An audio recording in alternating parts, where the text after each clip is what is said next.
Sir, Siachen war memorial पे माननीय कवि श्री माखनलाल चतुर्वेदी जी की एक कविता है जो कहती है, मुझे तोड़ लेना वनमाली, उस पथ पर देना तुम फेंक, मातृभूमि पर शीश चढ़ाने, जिस पथ पर जावे वीर अनेक। इन्हीं शब्दों को याद कर कर सियाचिन में हमारे जवान हों या शहीद कारगिल के सुरक्षा के समय पे हों या ऑपरेशन सिंदूर को लेकर हों या ऑपरेशन महादेव जो हुआ है, उन सबको याद कर कर नमन कर कर मैं उनकी शौर्य गाथा में उम्मीद करती हूँ हमारा देश सदैव गाएगा।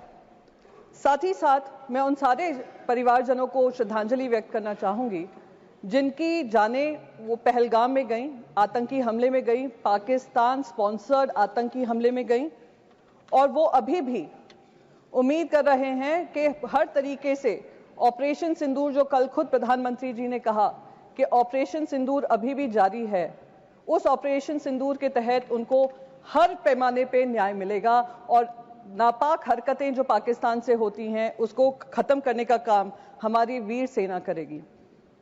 सर, कल प्रधानमंत्री जी ने ऑपरेशन सिंदूर के बारे में कहा वो अभी भी जारी है और मैं उनका शुक्रिया अदा करती हूं कि उन्होंने देश को याद दिलाया कि ऑपरेशन सिंदूर में जो हमारी सेना ने किया वो अब तक खत्म नहीं हुआ है, हम इनकी नापाक हरकतों को खत्म करेंगे। पर कुछ सुझाव मेरे भी हैं। जब पहलगाम हुआ था मेरे मन में भी बहुत सवाल थे। 2 हफ्ते पहले वहां पे गृह मंत्री जी गए थे और उन्होंने कहा था आतंकवाद को बिल्कुल समाप्त कर दिया है। 2019 में जब 370 धारा हटी थी, कौन भूल सकता है गृह मंत्री के वो शब्द जहां उन्होंने कहा था पीओके के लिए हम जान भी दे देंगे।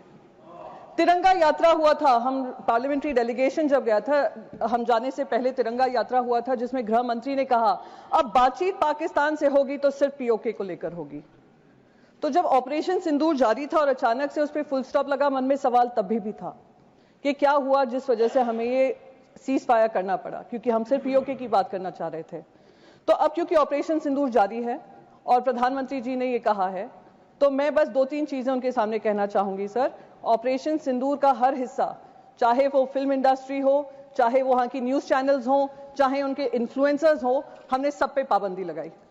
सर, अब समय आ गया है कि क्रिकेट पर भी पाबंदी लगनी चाहिए। सर सर, हमारे विदेश मंत्री ने कहा कि मैं गर्व होता है इस बात का कि मैं उस पार्लियामेंट्री डेलीगेशन में शामिल थी जिसकी जिम्मेदारी मुझे सरकार ने दी थी। हम 33 देशों में गए। मिनिस्टर ऑफ एक्सटर्नल अफेयर्स कह रहे थे करीब 100 देशों से बातचीत हुई।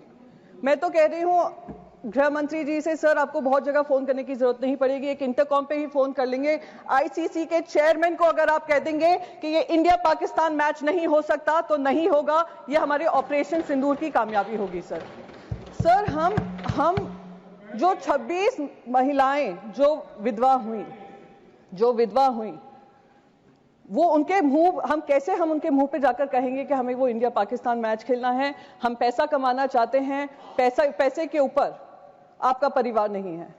तो मैं बस यही रिक्वेस्ट करूंगी, एक ऑपरेशन सिंदूर वो होना चाहिए। सर, ऑपरेशन सिंदूर में हमने पाकिस्तान को तो मुंह तोड़ जवाब दिया और उसका गर्व है, हम सबको गर्व है, विपक्ष को भी गर्व है क्योंकि विपक्ष आपके साथ खड़ा रहा। जिन लोगों को एंटी नेशनल कहा गया था 2014 से, उन्हीं ने देश का तिरंगा सबसे ऊपर लहराया विदेशों में जाकर।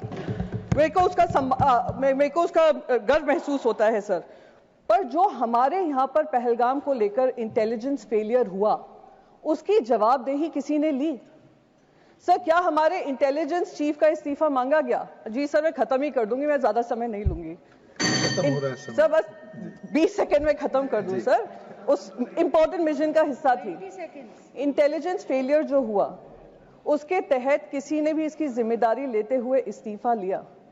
इस्तीफा होने चाहिए सर। तब तक ये ऑपरेशन सिंदूर कंप्लीट नहीं होगा जब तक आउटसाइड वर्ल्ड को तो हमने पाकिस्तान को 2 टूक जवाब देकर अकाउंटेबिलिटी तय की, जब तक इंटरनल अकाउंटेबिलिटी हम तय नहीं करेंगे। 20 सेकंड हो गए। जय हिंद सर, जय Hind, thank you very much.